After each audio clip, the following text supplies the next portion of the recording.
horizontal table and the tension T is applied, which can be increased to 8 Newton when the block begins to slide.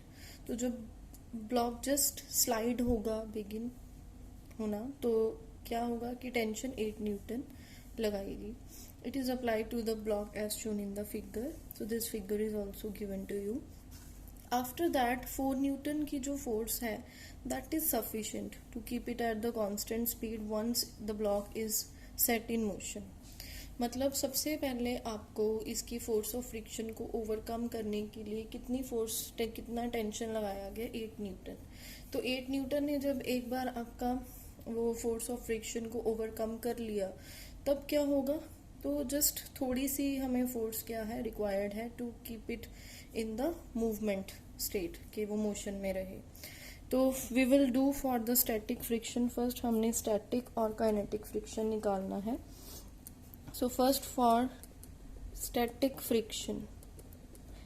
Static friction के लिए हम horizontal और फिर वही vertical components को क्या करेंगे, कंपेयर करेंगे, so that we can find our force. So R is equal to mg. देखो ये upward है, ये downwards है, so that's why I'm writing R is equal to mg. कितना है ये, 20 न्यूटन है. So this is 20 Newton.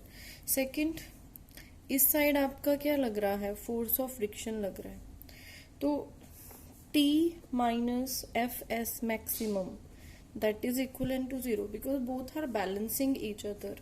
तो इसका मतलब तो ये हुआ कि आपका जो T है वो एफ एस मैक्सिमम के इक्वलेंट है. वो कितना है, 8 न्यूटन. इट मीन्स 8 न्यूटन जो फोर्स है उसने इसकी फोर्स ऑफ फ्रिक्शन को क्या कर दिया, ओवरकम कर दिया. तो हम ये चीज़ we have done in earlier classes also in class 9 कि फोर्स ऑफ फ्रिक्शन हमें कितनी फोर्स चाहिए to make the force is balanced. Force of friction की जस्ट इक्वलेंट फोर्स भी आपको क्या कर देती है, बैलेंस कर देती है. And the object after that अगर हम थोड़ी सी भी फोर्स लगाएं इट स्टार्ट्स मूविंग. तो अब हमने क्या निकालना है, कोफिशिएंट ऑफ स्टैटिक फ्रिक्शन. उसका सिंबल होता है म्यू एस.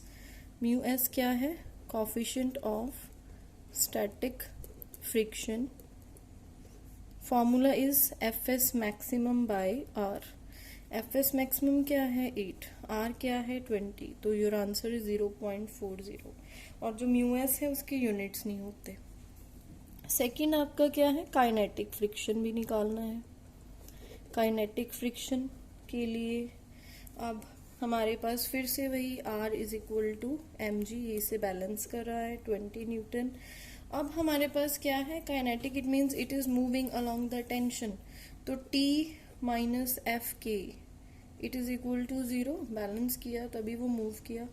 तो ये आपका क्या आया, it means F K is equal to T is equal to 4 newton. तो आपका म्यू के क्या आएगा, that is coefficient of kinetic friction, that will be Fk by R.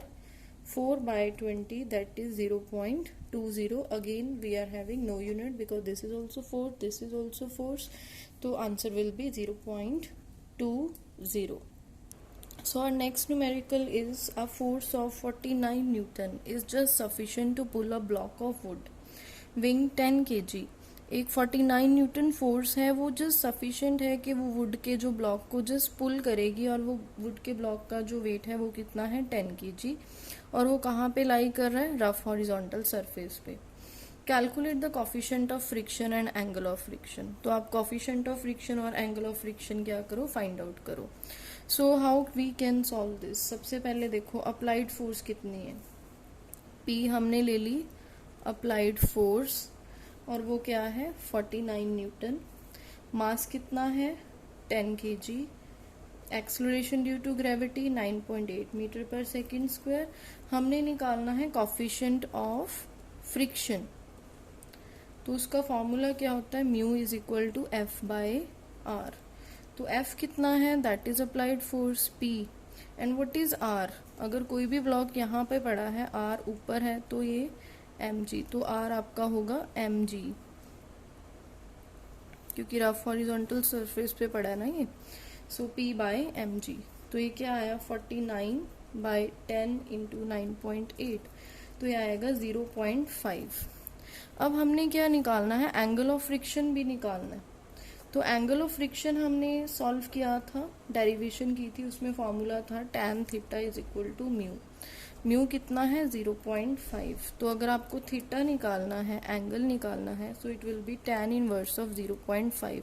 You can leave it up to here also, और if you want to find it from the log table, the answer will be 26 degree 34 minutes. This will be your final answer. So our next numerical is a body rolled on ice with a velocity of 8 metre पर second, और वो role करती करती rest पे आ जाती है, कितना travel करके 4 मीटर।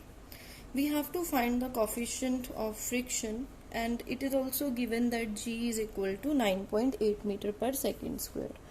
तो whenever you do a numerical, firstly write down what is given to you. A body is rolled with some velocity, that is 8 meter per second, and it stops, it comes to its rest, it means v is 0 meter per second. कितना distance cover किया, 4 metre. तो आपको it mean acceleration निकालनी है।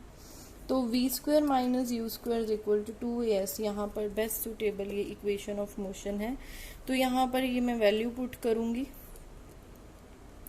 और यहाँ से a निकल आएगा मेरे पास, बिकॉज बॉडी स्टॉप की ना। तो ये हो गया मेरा केस डी एक्सेलरेशन का या रिटार्डेशन का। तो नेगेटिव साइन मैं यहाँ लिख दूंगी कि जो नेगेटिव साइन है that indicates retardation, mean this is the case of retardation और डी एक्सेलरेशन। अब हमने नेक्स्ट फाइंड आउट क्या करना है, coefficient of friction. The formula is F by R। Now what is the F?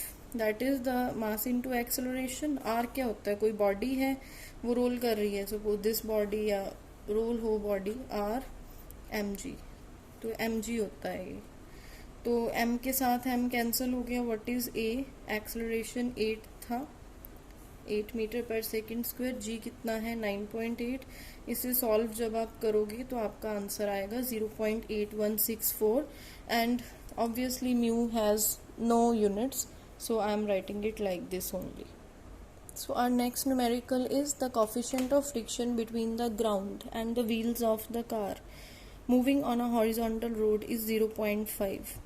तो coefficient of friction दे दिया पहले ही। अब mu कितना है 0.5। If the car starts from rest, it means u भी दे दिया, वो क्या है 0। मैंने बोला है कि जो जो given है वो साइड बाय साइड आप लिखते रहो। What is the minimum distance in which it can acquire a speed of 72 kilometre per hour? तो इट मीन्स कितना मिनिमम डिस्टेंस चाहिए जितने में ये क्या करेगा, इतनी स्पीड एक्वायर कर लेगा। फर्स्टली किलोमीटर पर आवर को हम मीटर पर सेकेंड में चेंज करेंगे, और चेंज करने के लिए मेथड होता है 5/18 से मल्टीप्लाई कर दो। तो ये हो गया। म्यू का क्या फॉर्मूला है, F by R। F क्या होता है m इंटू ए, R क्या होता है m इंटू जी। सो m के साथ m कैंसिल, क्या रह गया a बाई जी। तो mu is equal to a by g. तो यहाँ से अगर एक्सेलरेशन निकालना है तो वो आ गया म्यू इंटू जी। म्यू कितना है 0.5, जी इन्होंने बोल दिया कि 10 ले लो, तो क्या आया ये 5 मीटर पर सेकेंड स्क्वायर। अब हमें म्यू भी पता है, v भी पता है, u भी पता है, और अब एक्सेलरेशन भी पता है। हमने फाइंड आउट क्या करना है, what is the minimum distance. v, u और a सब पता है। v square minus you square equal to 2as apply करेंगे, तो 20 square minus 0 square 2 into 5 into s। तो s कितना आया 400/10, that is 40 metre answer. 40 metre answer आ जाता है यहाँ से।